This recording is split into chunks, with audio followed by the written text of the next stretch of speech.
Well, feedback on the actual workshop that we did was very good, and I think what we actually need to do now is gather more examples and do more experiments using that particular model to really get people having traction with it.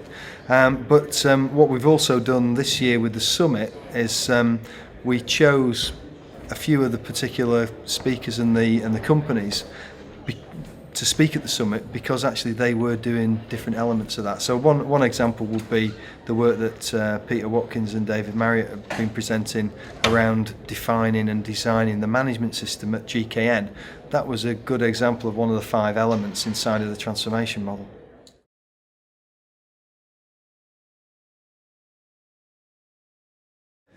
Well, I think actually that is the hardest bit, is the sales bit.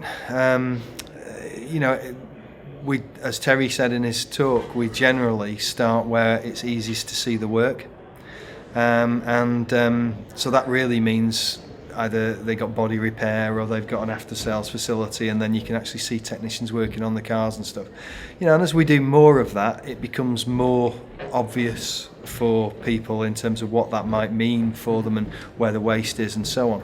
But the big challenge really is the sales.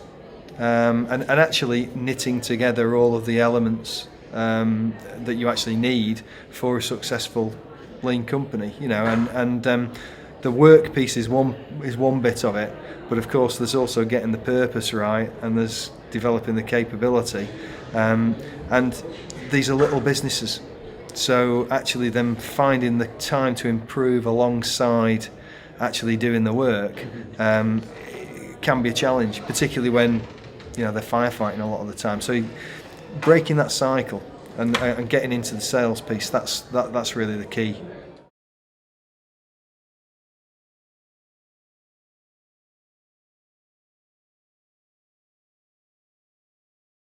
I think one of the reflections this year is that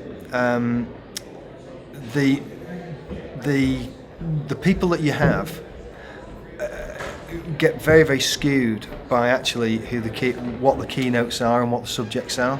So this year, by having Dan Florizone, who's really talking about education, health, and therefore the public sector, has actually encouraged lots more in the public sector to come forward. Plus, the work that people like the NAO have been doing, and so on and so forth. That's generating more interest. I think what's next? I think we have to take a look at the feedback from this year's summit.